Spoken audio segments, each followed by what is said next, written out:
I'm here on the job site with Dale, who's a framing contractor. Hey, good morning. Dale traded up to Geico Commercial Auto Insurance for all his business vehicles. We're here where he needs us most. Yep, they sure are. We make it easy for him to save on all his insurance needs, all in one place, with coverage that fits his business and bottom line. Oh, I shouldn't have looked down. It's all right. We're so far up here. Look at me. Take a deep breath. No, I'm good. So good. Get a commercial auto insurance quote today at geico.com and see how much you could save. It feels good to Geico. Yay Networks. Food addiction. Even just those words or the concept that we can be addicted to food, just that alone is controversial. It stirs up different reactions, different responses, different feelings within us. There's a lot of debate over whether or not food itself can truly be addictive. There are very different camps, very different opinions or philosophies, schools of thought on this. On one extreme, there's the non-diet approach. This is held by a lot of lay people, health providers, practitioners, registered dietitians, that, all foods fit. All foods are created equally. There's no good foods, bad foods. You'll hear different kind of variations of this. That's one end of the spectrum. On the far end of the spectrum, there's the clean eating approach, where if something doesn't exist as it normally does in your organic grocery store, your farmer's market, well, then it's demonized, And so otherwise really healthy, but yet still maybe convenience items are demonized by this clean eating group. Probably somewhere the reality maybe, or the best fit we could say for many of us, is like many things, is somewhere along the middle. And this isn't about my opinion in this podcast. We're actually joined by a really brilliant researcher in this topic. Dr. Ashley Gearhardt is joining us today. I cannot wait for y'all to hear the research that she's going to share with us, the expertise that she has in this. I love and respect her expertise, what she does in this realm. So many of us have so much self-doubt. Food brings about so many maybe negative emotions for people, self-loathing. The information that you're going to hear from her really gives us a level of insight to hopefully help us lighten these reins a bit. She is the perfect blend of science. She has studied addiction for the majority of her career. And all in all, a lot of what she is looking at is helping us to alleviate those food rules that really don't matter and helping us to focus on really what does. So Dr. Ashley Gearhardt is an associate professor of psychology. She's in the clinical science area at the University of Michigan. She received her PhD in clinical psychology at Yale University. She has studied the relationship of addiction on both alcohol, but also on food and excess food intake. Dr. Gearhardt also investigates the role of addictive processes, specifically as they relate to compulsive overeating. She's the director of the Food Addiction Science and Treatment Laboratory, and she created the Yale Food Addiction Scale. This is fascinating. We'll be diving a little bit more into what this tool is, this Yale Food Addiction Scale, what the tool is, how maybe the layperson might use it, how also health professionals can use it. This Yale Food Addiction Scale has been cited over 1,000 times in literature. It's been translated into over 10 languages. Her research has received funding from all types of organizations, from the National Institute of Health to the American Heart Association. She's published over 100 peer-reviewed articles. Her research has been featured on media outlets, including the New York Times, ABC News, The Today Show, and Time magazine. She's truly an expert in this field, and I am just so honored for her to be here with us today. So welcome, Dr. Gearhardt. I am excited. I'm thrilled to have you join me. Well, I am thrilled to be here. Thank you for inviting me. Do you mind if I call you Ashley? Not at all. Please do. I feel, we had our pre-huddle call, before we do any of these podcast episodes that are, exploring like things on a deeper level. I like to have guests, you on before, and we kind of have this conversation just kind of to fill the listener in on like the backside of it. We have a conversation first so I can kind of wrap my head around everything that, the science and the world that Dr. Gearhardt is in. And so as we were talking, I love the science of what you do. I love what you're bringing to this conversation, bringing to this world. So thanking you in Oh, advance for this. thank you. That's so kind of you. I really appreciate you saying that. It means a lot. And you earned your PhD in clinical psychology at Yale. Yeah. And Yep. talk to us about the journey, the path of how you came to be an addiction researcher from that. Yeah. So, I've always been interested in the fundamental question of things that we know are bad for us, but we do them anyways. We can't stop. And I think that's part of the human experience. Like, I totally caught myself the other night, like, just like doom scrolling on my phone when I knew I needed to go to bed, and we kind of get these pulls. And I think of addiction as the really extreme end of that kind of tendency to get hooked on something, even if it's even destroying your life or killing you. And so I've always wanted to research that.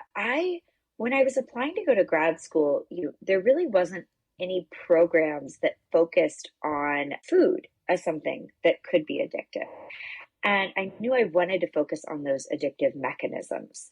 And so I decided to go in to do alcohol research. But I was so fortunate. I was working with Will Corbin to do alcohol research that I met my other advisor at Yale, Kelly Brownell, who is just a really thoughtful game changer in the field of researching food and really brought to the forefront a lot of the ideas about this isn't that people are just not responsible, but this obesity and diet related disease epidemics that have been hitting us, it's really because our food environment has changed so drastically and we can't ignore that.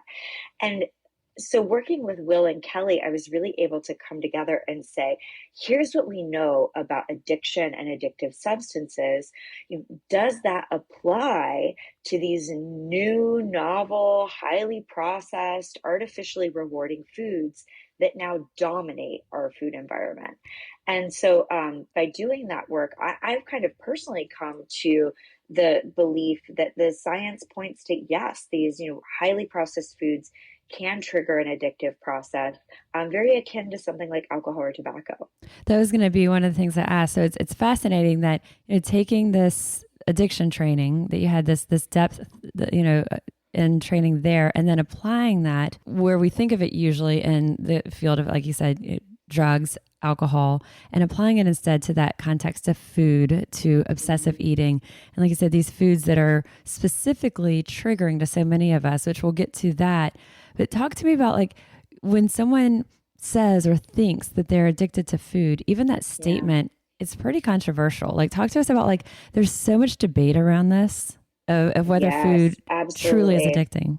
Yeah. So, there really is. And when I first started doing this work, I noticed that, there was really this emerging research when we gave animals sugar, high sugar diets, their brains would change much in the way that we saw when they were exposed to things like alcohol or even cocaine, and the behaviors they would do, their binging, where they would, seek out these foods, even if they were getting punished by electric shocks. I mean, this pull was really intense. And then there was this work coming out that if you forced animals, even animals who are kind of hooked on cocaine, to choose between sugar and cocaine, they would choose the sugar 90% of the time. I mean, that was shocking. It's wild. Yeah, right. And then at the same time, we were getting better and better at imaging the brain. And we were seeing that when we looked at people who had obesity and, kind of really strong pull towards food and overeating of food, that the brain mechanisms of reward and inhibitory control difficulties that are what's at the core of addiction were also that seemed to be playing a really important role with this eating behavior. But when I started to do this work, it was kind of really either it was this assumption that everyone who had obesity had an addiction to food, which I felt like had a lot of problems. There's so many ways that you can get to a body mass index of over 30. And there's a lot of people who have an unhealthy relationship with food, but that they have a normal weight, that they're doing things like crash dieting or fasting in ways that it's not showing up in their body. Or they were saying, are you a carb craver? Are you a chocoholic? And it's like, what does that mean? Right. Really I feel like there's a lot of like flippant headlines around that. Yeah. Totally. 100%. Like we had one in our lab where like somebody took one of our studies, went pretty wild with it. They're like, geez, this is the new crack. And we were like, no. Right. But so what we did is we're like, we really need a better way of being able to define whether someone is showing an addiction to these highly processed foods in a way that really mirrors what we mean with other addictions. And so we are looking at the diagnostic criteria that we use to say, is somebody really showing an addiction to alcohol, or are they just a social drinker? Is somebody addicted to tobacco? And so we use the American Psychiatric Association's diagnostic criteria for substance use disorders, and then we apply that to people's intake of highly processed foods.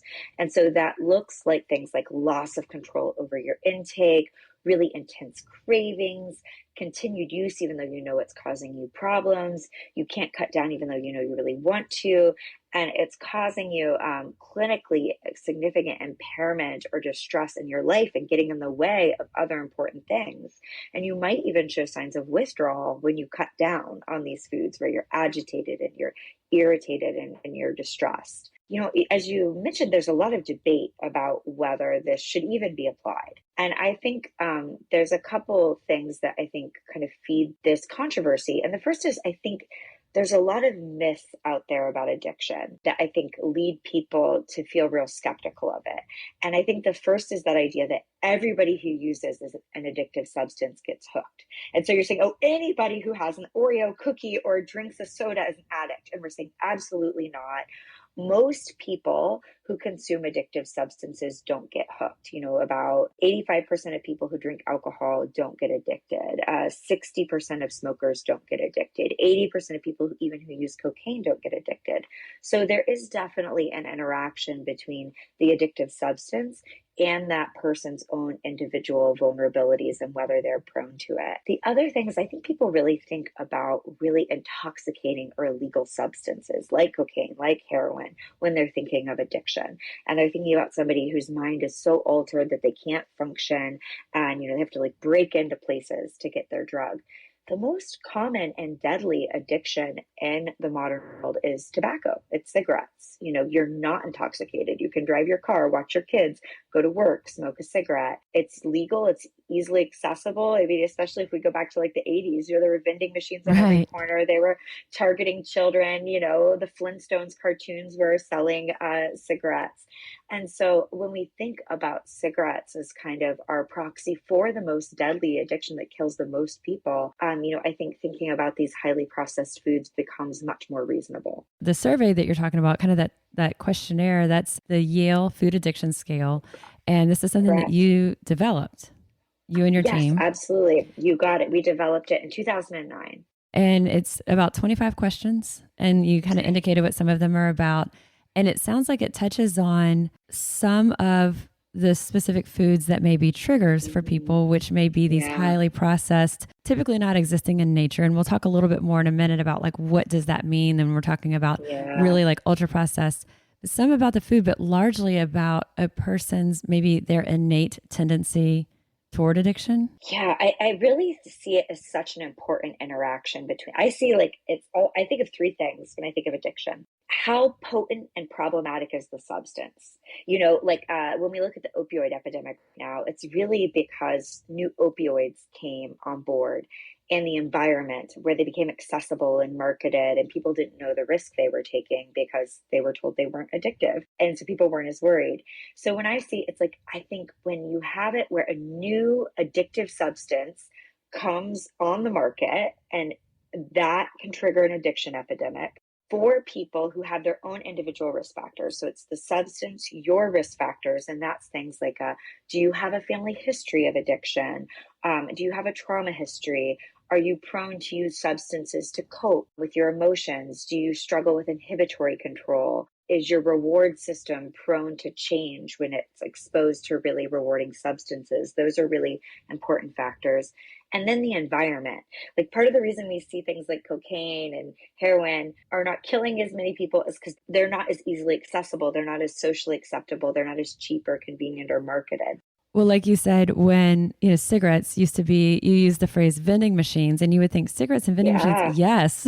For people who, you know, maybe younger listeners, yes, you could, you know, put your money in and get that pack of cigarettes at like the pizza place or probably a drugstore or whatever. So when we think about cigarettes and the availability and the marketing and the easy access, that's exactly where we are with foods. And so when we talk about Exactly. those ultra processed foods and that environment where they're really highly available and widely marketed to us, then that third element becomes what are someone's own tendencies, Yeah. that predisposition to addiction. And you mentioned some of the traits, family history, someone who's depressed. You and I talked earlier, Yeah. early exposure to trauma, like the person who tends to act impulsively. So those Yeah. people, if they have that predisposition to addiction, it's almost up for grabs of where that addiction can land. Totally. We actually had a study that just came out that found if you have a family history of, problematic alcohol consumption, that we found that that was actually a better predictor of you having this highly processed food addiction. It did predict if you have a family history of problematic drinking, you are more likely to be a problematic drinker yourself, but you were even more likely to show this addictive pull in your food. If you were experiencing an addiction to the highly processed foods, you were also more likely to have co-occurring problems with alcohol and vaping and cannabis and things like that. So it's really something where we need to kind of think of it in a really holistic way. But I also think, it's like the more the environment is so toxic, the less risk you as an individual need to start to struggle, because it's just, I feel like it's so hard for all of us to navigate in a food environment where it is so toxic. These foods are so rewarding. They're designed by $1 trillion industry to really hit your bliss points to make you want more and more. And they're on every corner and they're constantly advertised. Let's talk about Smile Brilliant, one of our sponsors for this week's episode. So, one of the things that we know about stress is that it manifests itself in just so many ways. One way that many people experience is grinding their teeth, clenching their jaw. We know that not only does this damage our tooth enamel, it can crack our teeth, lead to migraines, and fixing or preventing these issues can be really expensive. So the cost of custom night guards from Smile Brilliant is low. It's as low as $45 per guard. Reorders are $25 per guard. A digital file of your dental impression is kept on file to make reorders hassle-free. So visit smilebrilliant.com, use promo code FUELED for 20% off. Check out their night guards. You can also look at their other products like custom fitted teeth whitening trays, whitening gels, and more. That's smilebrilliant.com with 20% off using promo code FUELED. When we talk about, I love the phrase you use of hitting your bliss points. When we talk Yeah. about ultra processed foods, you've used the phrase like these are unnaturally rewarding. And so, Totally. keeping in mind what Ashley was saying, that when in animal studies and we look at animals who are consuming these highly processed foods, it's lighting up the same areas of their brain that something like cocaine may. When we talk about ultra processed foods, I was scrolling as you talk about on social, Uh-huh. and I saw someone's account and I was curious about, I don't know, I saw a comment from someone, I clicked on their account and it was a registered dietitian. And, in someone's descriptor about themselves on social, you can kind of say about you. And I thought it was Yeah. interesting that this registered dietitian, I think she said that, she described herself as pro processed foods. Pro processed Oh, foods. And I thought that was interesting. interesting. And then and of course, I'm like very curious. So now I'm clicking on this stranger, but I want to learn more. And her point, and I get it, was let's stop demonizing things. Like everything doesn't have to be, from the farmer's market. It doesn't have to all be fresh fruits, vegetables, or fish or lean proteins. That processed foods are okay when you need them for convenience. And I think we're talking about, it's important to note the difference here. So I Yeah. just taped a TV segment yesterday on protein bars. Well, those are of course very Mhm. highly processed. Yeah. They don't exist that way in nature, but the ingredients in them are not the same combination of ingredients that Ashley and I are talking about in this. Processed foods could include things like oatmeal, because those aren't, it's not, they are processed to some Mhm. degree. So there's a lot of collagen powder. I love doing like collagen in my coffee in the afternoon. Yeah. Processed. It's processed. Yep. Very different though from this ultra processed and this when you talk about like the unnaturally rewarding. So talk to us about like what we My mean here. pleasure. Absolutely. So, my lab really focuses on two aspects, and that is refined carbohydrates and fats, particularly when they're combined. Our reward and motivation systems in the brain evolved in large part to make sure we were getting enough calories. And actually carbohydrates, are apes and monkeys, like they eat 80% fruit. Like that is most of their diet. We come out of the womb liking sweet taste, things that tell us it has, carbohydrate in it. And so our reward systems have been shaped by that, that it sits up and it wakes up to carbohydrates and fats. And that worked well for most of human evolution because it motivated us to get some of the foods that had the greatest caloric bang for our buck by getting berries that were higher in sugar, or hunting an animal that had fat. But what we see is that what we have now, either through making homemade processed foods or these industrial ultra processed concoctions, is that the level of carbohydrates and these refined carbohydrates that are rapidly absorbed into our bodies, like sugars and high fructose corn syrups and white flours, are at such high doses that they surpass what we see in nature. And they're often combined with fat, which in nature, foods don't come naturally really combined and with both fat and carbohydrates. And we see that this carb fat combination seems to have a supra impactful intensity on our reward system. Fat plus carb really makes the reward systems of our brain activate intensely. Does sodium affect that also, or? It seems to be an enhancer. It definitely seems to make the somatosensory, so the taste profile, more impacted. But I would say like salt without fat in particular, we see that salt and fat really come coupled together so much. Like if we think of salt just on lettuce, it's like, like not that great. But I think of salt as a really impactful flavor additive that makes these like refined carbohydrates and fats even more amplified. So carbohydrate and fat are sort of, these two together are already having that real strong effect. And then salt on the brain kind of just adds even a little bit more. When you say that, like those two don't really exist in nature and most foods together. I've thought a lot about this because I'm always looking at and explaining to people, the carbs and salt, and it's not a lack of willpower that you have necessarily. And here's the effect that it's having on your brain. And people beat themselves up so much. So I spend a lot of time trying to set our minds at ease and kind of explain the why, but I never actually thought about the fact that those two are usually not together in a food, because you have your grains, you have your fats, you have your oils. But if you have oil or you have butter or you have heavy cream, you have any of these things, those fatty type foods or fat rich foods usually don't have carbs with them, and vice versa. Exactly. Like an avocado, right? Right. And on top of it, I think this is the thing that we often miss that I think is really key. One other thing we haven't really talked about, which is I would say an area of future study, is non-nutritive sweeteners too. So now as added sugars have become a thing in these really processed foods, they'll kind of lower their sugar a little bit so they don't have to put as many added sugars on the label, but then they'll add a bunch of non-nutritive sweeteners. We really don't understand the impact of that on the body and the brain. So it's kind of a question mark. We do see that non-nutritive sweeteners do activate the reward center and are highly reinforcing, not quite to the same degree as probably sugar itself. But when we're combining sugars and fats and flavor enhancers and salts, and then amping it up with these really potent non-nutritive sweeteners, I think there's a question mark for what that's going to do to us. But one of the things that we know is most important about what makes a drug addictive is how rapidly it hits your system.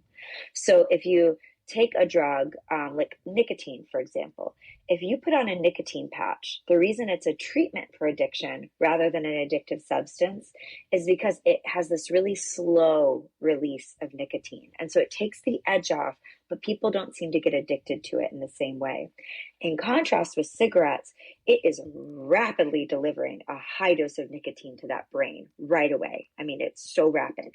And so the more rapidly it's delivered into the body and the brain, the more addictive it is. When we think of naturally occurring foods, think about how long it can take you to eat an apple, right? It's got fiber, it's got water, it's hard to eat. You have to crunch it. It has acids with it. It comes in a way that slows down its absorption into our gut, and it alters and slows down the spike in our bloodstream. In contrast, when you think of, a handful of jelly beans, right? It's like, you can get that Right. same amount of sugar in a second. I always say a lot of the highly processed foods are kind of pre-chewed.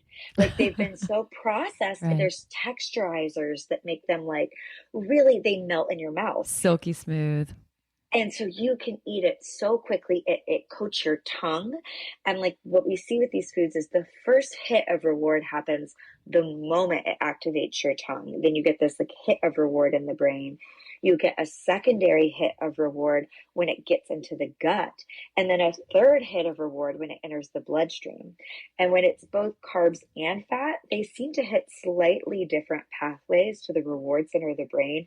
So you're getting dual activation of these carb fat pathways in a way that our brains never evolved to handle. And that's really what addictive drugs do. They take the reward and motivation system that made sure we were getting enough nourishment and nutrition and calories to survive, and they put it on overdrive, and then all of a sudden it doesn't matter if, we have emphysema, we still want the cigarette and it's hard to quit. These foods are refined and processed and unnatural in that same way, but they're working with the system. So they're definitely putting it into overdrive and in a magnitude that really mirrors, like when we look at the amount of dopamine release in the brain, which is the main kind of addiction neurotransmitter, the magnitude of dopamine release for sugars and fats in these combo foods is almost identical to what we see with nicotine and alcohol. That to me it's fascinating. It's mind blowing. I think some people listening would say, really? Because it is a spectrum, how people react to these foods. As we said earlier, Yeah. people's own predispositions and tendencies. So someone like my husband has very little of that reaction to food. He's very not super sensitive to it. Other people, it is a euphoria that hits them immediately. And we fall, all of us fall somewhere on that spectrum. And so those who tend to be from that middle point on to more of that euphoric, as you hear Ashley speaking, you're like, this is me, like this is what's happening. And, health professionals, dietitians included, we talk about food as if it's all the same, as if it's like all this one kind of big, all-encompassing category. But you push back on that. Yeah, I really do. I think something changed in the 1980s. Like we have to own that. Like the anorexia nervosa has been documented in the medical literature since the 1600s.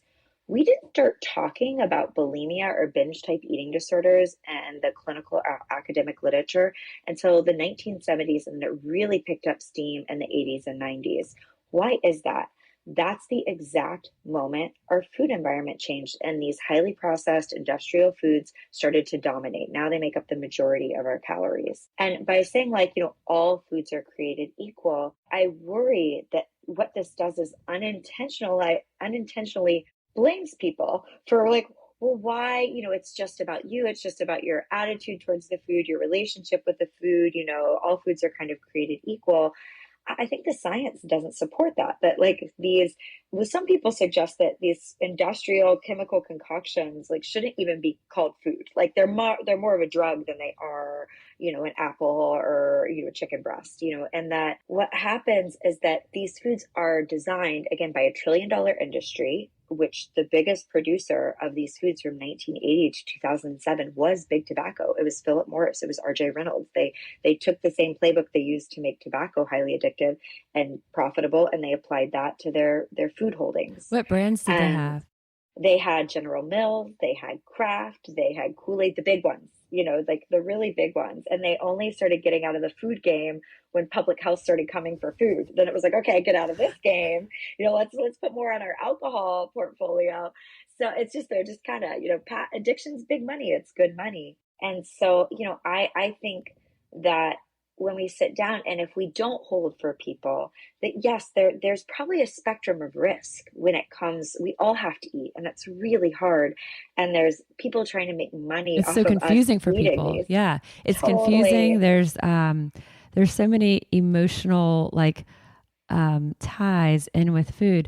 And I think it's also really important for our listeners to kind of hear. One of the things that I feel really passionately about is this conversation we're having, that certain foods can have a vice grip on certain people. On the other end of this conversation, there's sort of the section of people who, some health professionals, a lot of them lay people sort of pitching themselves as health experts, are the people who are regimented in the clean eating. I'm air quoting clean eating, and a lot of fear mongering around foods and ingredients and you know what is in there. That's not what we're talking about here. So like that protein bar that we talked about, if it has a little bit of guar gum in it, we're not talking about obsessing that every single ingredient in your food is in its natural state, that it's all just, apples and avocados. That's not what this is about. It's being aware of those foods that are not just processed, because again, processed foods, like we were saying a bit ago, they can really feel that convenience gap.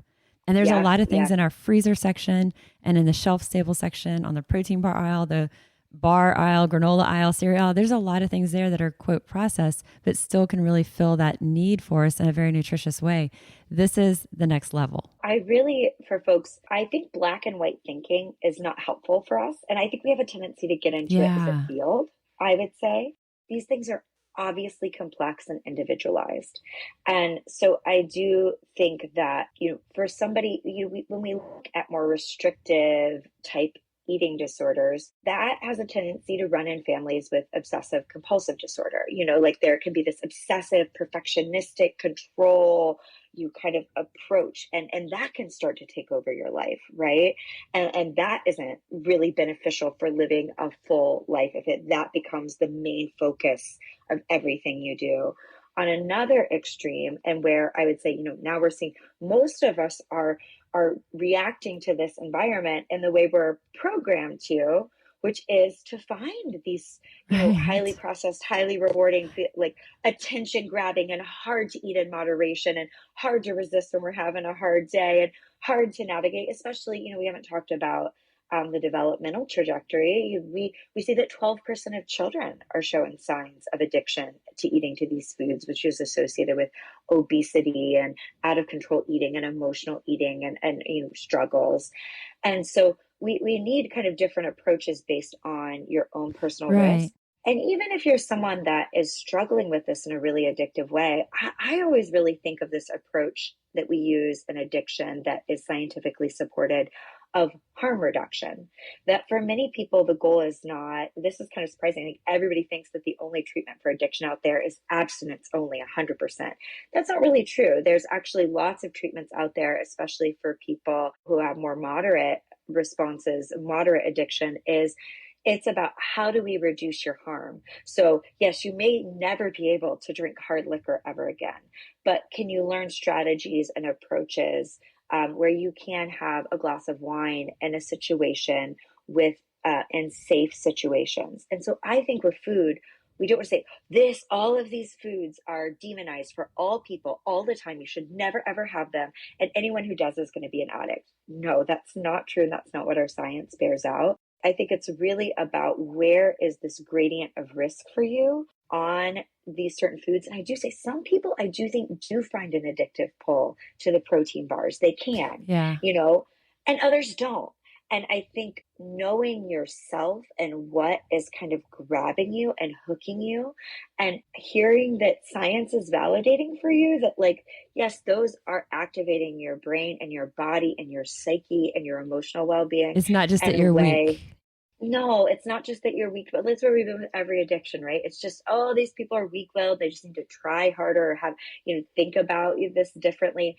No, there's something about tobacco products, alcohol products, and I would argue these highly processed foods that come with a different risk profile, that we need to approach them in a way that holds that and provides compassion for ourselves, that is the food environment that we're living in, is really prioritizing profits around those sorts of foods more than it is our physical and mental health. Let's take a minute to talk about BetterHelp, sponsor for this week's episode. I am a big believer in the power of therapy. I've shared on this podcast before how it's benefited me personally, and I've also seen how helpful it can be to clients, because understanding what's best for us nutritionally is only one element. There's so much that goes into why we do or why we don't do specific behaviors that influence our wellness. And working with a professional therapist can be a game changer in helping us to develop strategies to implement lasting behavior shifts that lead to better health inside and out. BetterHelp is professional therapy done securely online, available worldwide. With therapy, it can take a few tries to find the right fit for you, so BetterHelp makes it easy and free to change therapists if needed. You can schedule weekly video or phone sessions, and you can log into your account anytime and send a message to your therapist. And they have a special offer for our listeners. Get 10% off your first month at betterhelp.com/fueled. That's 10% off your first month of online therapy at betterhelp.com/fueled. When we talked earlier, you said a statement and you were just saying it as a statement. And to me, it just had like blinking lights all around it, with the goal of striving for a culture that promotes health, not just profits at the cost of well-being. Different way of what you just said. I think that is a culture that promotes health, not just profit at the cost of our well-being, which is really what it is. When you look at every place around us, very few are saying, what are we going to serve that's just for the good of the people around us? Yeah. So many, no matter the organization, it comes down to what's the profit margin. Absolutely. And, I think, and then blame the person when they struggle, Right. which is, again, Right. that's the addiction Right. playbook. That's what tobacco did. That's what the opioid producers did, create the environment, make tons of money off it. And then when people struggle, say, oh, this is just a bad apple. Like they're just a problem, when really it's the environment and the substance and the marketing and, the big push to get people to consume as much as they can. The food industry has gotten smart in that they won't say addiction in their materials, clearly, because they learned from the tobacco world. They'll say, we're trying to engineer these foods to hit your bliss point, to have maximum craveability, to inspire moorishness. So you want more and more and more. And so they're using all the synonyms for addiction without saying it. But then when people struggled, they just focused on personal responsibility. And so I think, I think it's so important for us to have compassion for ourselves. I'm a licensed clinical psychologist. I see so much shame and self-hatred around this, let alone in a society that has such intense weight stigma. And that I think, your brain is doing what your brain is supposed to do, which is look to get as much calories and find those foods, high calorie foods, as rewarding as possible. It's that you're operating in a system where it's designed addictive versions of those. And, you really may need some professional help, some support, some social support to really find a sustainable way to navigate this, because it is not easy.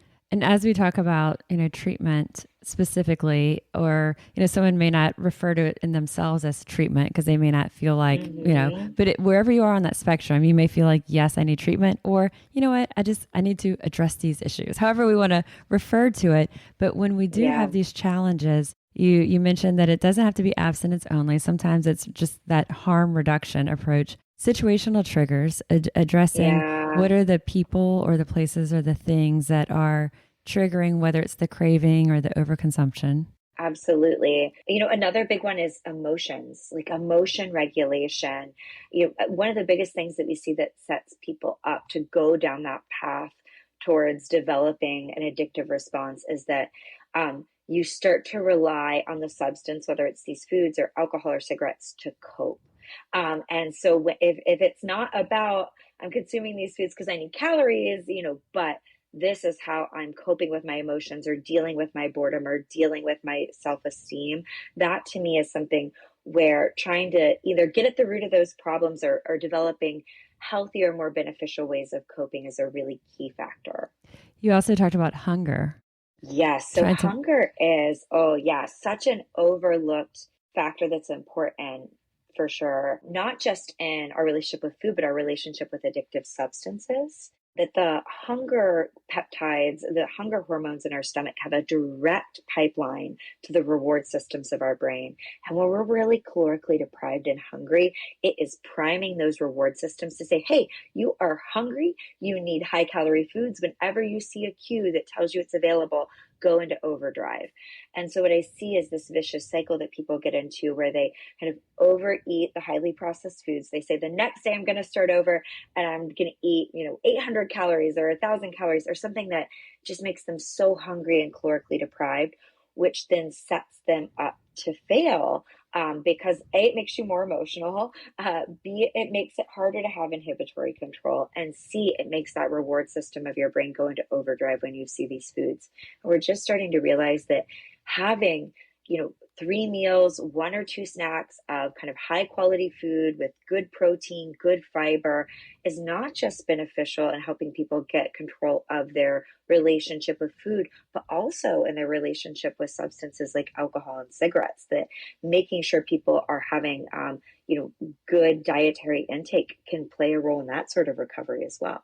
So when we're thinking of, okay, addressing these issues, addressing these challenges for our listeners, I mean, the first, like you said, make sure you're treating yourself with that compassion, then identifying what's triggering it, what situations, what people or places or things may be triggering this behavior, emotional controls and emotional cues, hunger, not letting yourself get so hungry because it makes us vulnerable to all types of addictive substances.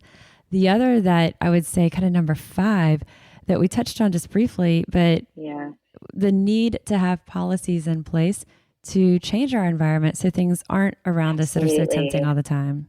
Oh my, that is one of the most important things we can do. We have seen with all of our addictions, when we have an addiction epidemic, we cannot individually white knuckle or just have individual treatments to get ourselves out of it. Those are important. We can take some of our power back, but we also have to advocate for policy initiatives that give our treatments and our attempts at dietary and health change a chance to succeed. Like when we look at tobacco, we went to a point where about 40% of people were regular smokers. Now we're down to about 18% of people. That has saved millions of lives. It's one of the biggest public health successes in our life, in many lifetimes. We didn't do that by education programs or treatments. Those were 2 key important aspects that people have.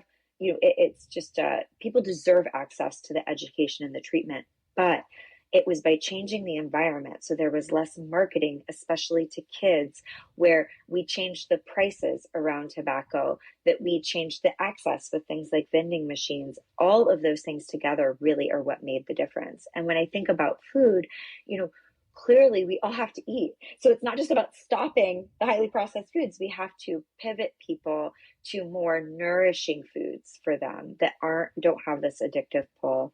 And so it's also about trying to make healthy, non-addictive foods convenient, accessible, affordable, particularly for communities that we see that are bearing the biggest health disparities, which are poor communities of color. I mean, they're targeted so much more aggressively. If you have food insecurity, most of what you have access to are highly processed, potentially addictive foods. And that is a social justice issue that I think we need to provide people access to foods that are going to nourish them and prevent them from being aggressively targeted from, the moment they can talk or think, from industries that are just trying to make money off them by getting them to eat as much of their product as they can. Is this anything that you've been involved in or your team has been involved in, any of the work towards policy change? We're definitely speaking with the change makers. We're definitely chatting with folks involved with the FDA. We're chatting with folks who are involved in trying to even think about, is there a legal case here? And the way there was with tobacco, the legal case against tobacco, those tobacco settlements were really a key part in changing the game. Thinking about the Surgeon General and the Surgeon General report that said for the longest time the Surgeon General just said tobacco is just a bad habit, and then in the 80s they were like, actually it's addictive, and we need to treat it as such. These sorts of things I can see coming in the next couple decades. It's going to be a slow process with, two steps forward, two steps back. But I think it takes us, it takes the public, it takes the consumer not wanting to take it anymore, not wanting our kids to take it anymore. We just saw that diabetes for children has gone up 50% in 5 years. I mean, that we used to never see type 2 diabetes in kids. It used to be called adult onset because it was never happening in children. We cannot let the next generation bear the burden of what's happening with our food environment, with our health. So I think the more we're not willing to take it, the more it forces those in power to go and fight the good fight against very rich, very powerful companies that have money power that's at the level of like a medium-sized nation. We have to say we're not willing to take it anymore, I think, to inspire change. So that's why I love doing these sorts of talks and podcasts, to give people tools to validate experience, to offer that opportunity to treat yourself with compassion, and to hopefully inspire people to say, like, this isn't okay and we need to ask for change. As we're asking for that change, how do you respond to the side, often health professionals also who embrace what would be referred to as a non-diet approach, or like the person I mentioned that is pro-processed, because that is a very vocal group that is a movement Absolutely. that is, a non-diet approach. And what do you say to that, to kind of find that middle ground? Oh, absolutely. So I think the first thing I think is, like, I would also pitch myself as also non-diet. Like, I would say a lifestyle. Right. Like, when I think of diet, I think of, like, sometimes there's like, I grew up in the 80s, right? It was fad diet after fad diet. It wasn't sustainable. It was like, eat this sort of thing and then you've got a magic bullet. So I think it's about what is identifying sustainable lifestyle changes that you can get in this reinforcing cycle, this virtuous cycle, where the more you are able to find a lifestyle where the food, what you're taking, and we're starting to think more and more as food is medicine. The food that you're ingesting it doesn't just impact your physical health, but your mental well-being. I mean, incredible research coming out right now on depression and the way that these highly processed food diets drive forward anxiety, drive forward depression, which makes us more reliant on the highly processed foods. So thinking about it has to be a lifestyle change that's feasible within the long term. I think that's a really big part of it. I personally feel like telling individuals that you're not allowed to want to change your health or think of certain foods as not being a part of your world. We let people do this all the time with things like veganism, vegetarianism, ethical reasons, moral reasons, food intolerance. There's so many reasons that we could say there's certain foods that just don't really fit with me and my lifestyle. I think our health and our well-being, and the fact that certain foods start to just hook you and they become all you can think about, and you've got that ice cream in your freezer and all of a sudden your whole day is about trying to prevent yourself from going to get another bite. If you want to say, I don't want to have that in the house, I think to tell people they're not allowed to do that. I think, again, we're getting back into that black and white thinking that all people have to apply by one set of rules. I think that takes away people's individual choice. When it comes to being pro-processed food, again, to me, this goes back to the gradient. And I think there's a common sense way. Are we going back to an agricultural society where we're all, locavores who are growing our own food in the backyard? I mean, clearly not. Like, I have 2 young kids. Who has time for that? However, I think we can come back to an environment that is more common sense. We know that humans have a tendency to do whatever the default in the environment is. If the default in the environment is to consume foods excessively that damage your mental and physical health because that's what's convenient, cheap, easily accessible, and heavily marketed, we will do that because that is what human animals do.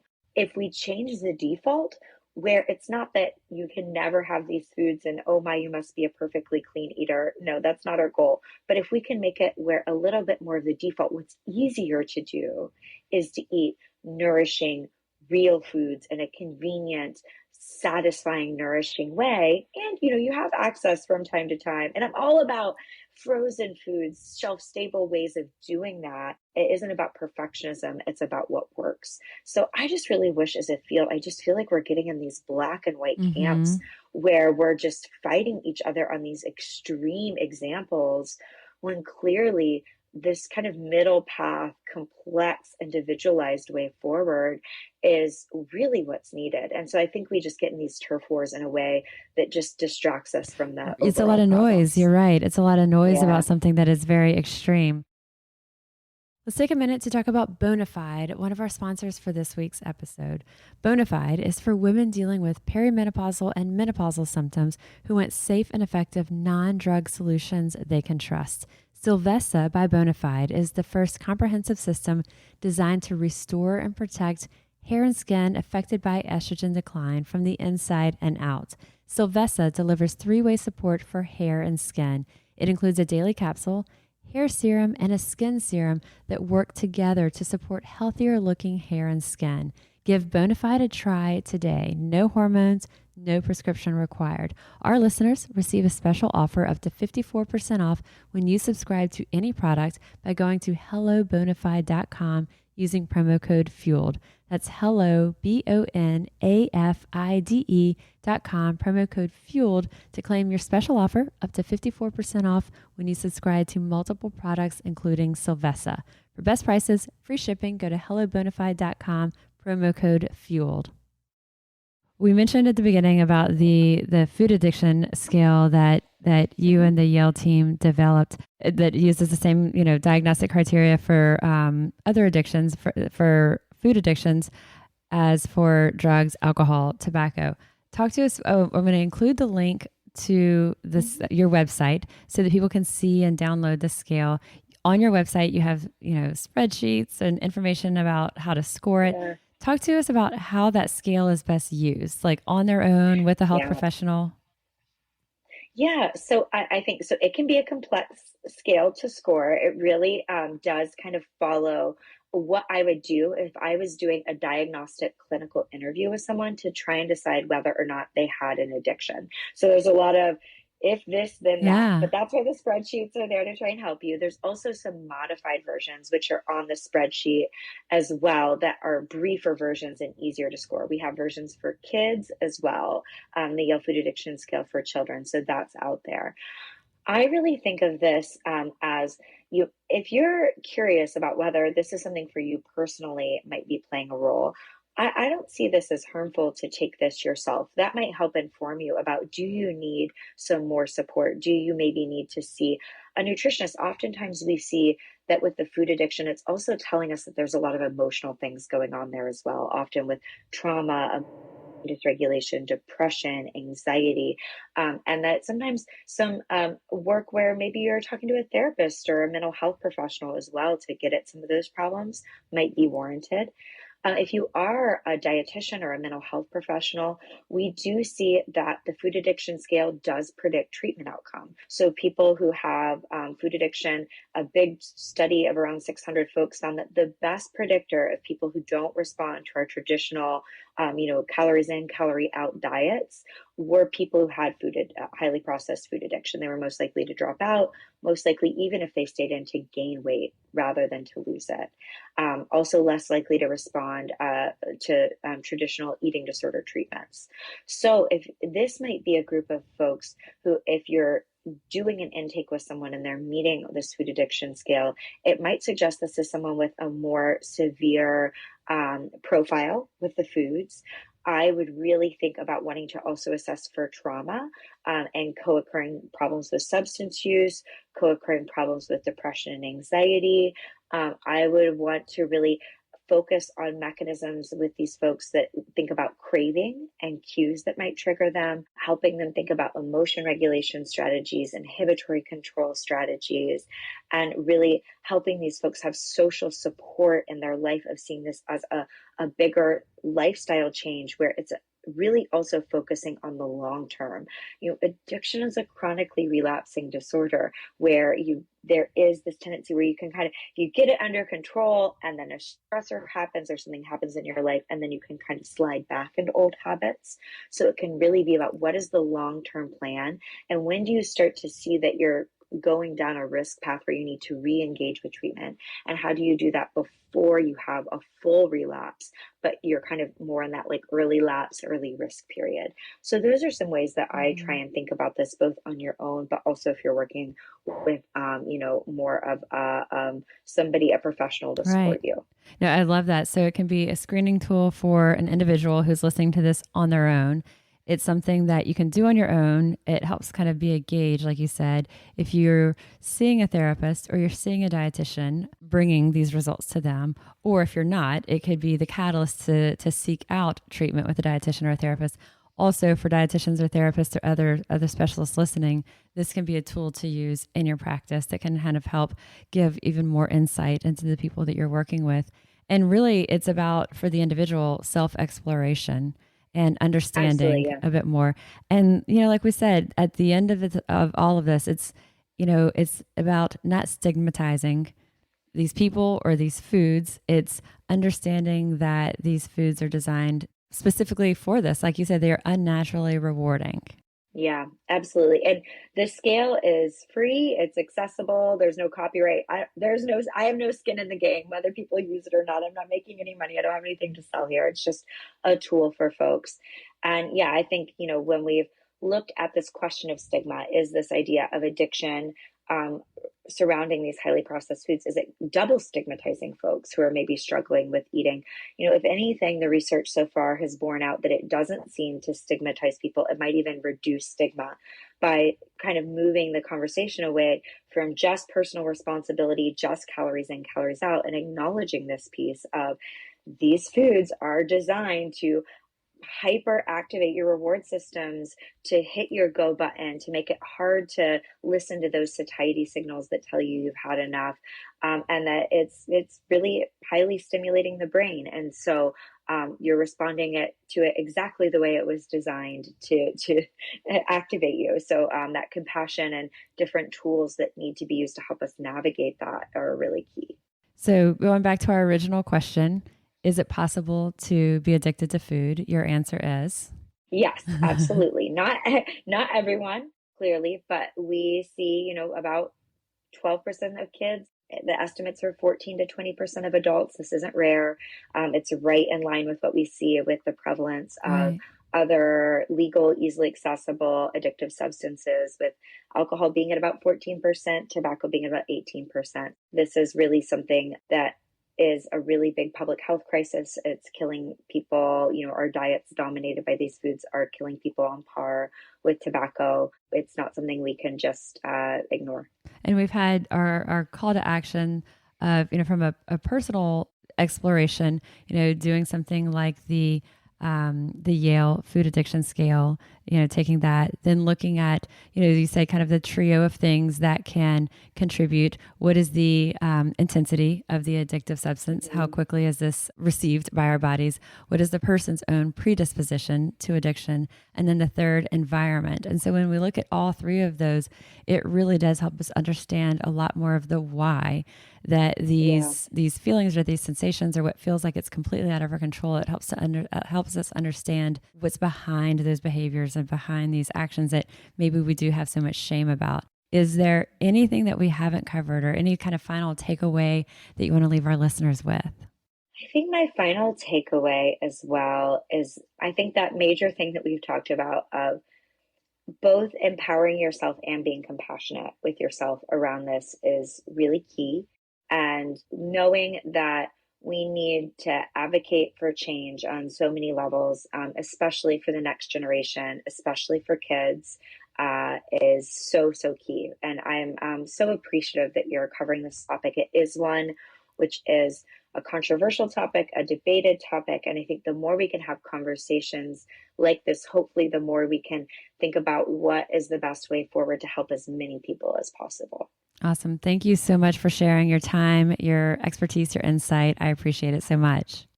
My pleasure. It was such a joy to talk to you. Thank you for inviting me. What a fascinating conversation. I am grateful for Dr. Gearhardt's insight, also for her sharing her time with us today. As mentioned, I'll include the links that we talked about today in the show notes of this episode. And let me know what you think. How did this resonate with you? Does this give you some validation or some of the feelings of shame or self-doubt that you've had in this? We mentioned that so many times we beat ourselves up, that we feel like it's simply a function of, why don't I have the willpower? And when we really understand what's happening in our brains and how certain foods can truly be triggering to us, it really can help us see things from the big picture, see and understand, how we can make steps toward positive and lasting change, and also not blaming ourselves and not feeling so guilty about things. So always, if you've got something to share, if you have insight, how this impacted you, things that you learned from this, or things that maybe you've already kind of been going down this path and this further solidified it, or you have a completely different opinion, I always want to hear about it. I am registered dietitian Molly Kimball, and you've been listening to Fueled Wellness and Nutrition, the podcast. If you'd like more Fueled Wellness and Nutrition, please head over to mollykimball.com, and you can follow me, Molly Kimball RD, on Instagram, Facebook, and Twitter. And if you haven't yet, please go to Apple Podcasts and subscribe, rate, and review this podcast. Join us next week for another dose of Fueled Wellness and Nutrition. Thanks for listening, and stay focused on living your strongest, healthiest life.